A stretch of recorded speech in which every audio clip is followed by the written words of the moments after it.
Один из очень важных по масштабу и по значимости инициатив, это инициатива с казахской стороны, это введение силк-виза, потому что когда мы проводим с иностранцами опросы, они часто говорят, что им недостаточно поехать только в целью исторического туризма, скажем, в Самарканд, Бухару, Хорезм. Им тоже интересна природа, скажем, заодно, посмотрев наши исторические города, познакомившись с нашей культурой, богатой культурой, они также хотят комбинировать в одном поездке красивые горы, природу, природную местность Казахстана. И мне очень понравился, хотя я только один день в Шымкенте, да, и, скажем, только второй раз в Казахстане, мне очень понравился уровень гостиничного бизнеса. Новая инфраструктура, гостиницы и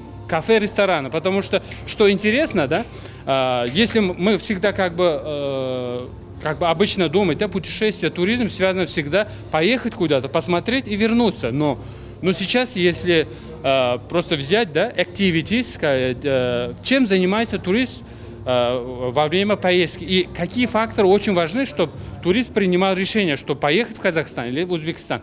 Обязательно в его выборе будет еда, хорошая гостиница и развлечения. Не только исторические места и, скажем, лыжные курорты, но и также еда и инфраструктура.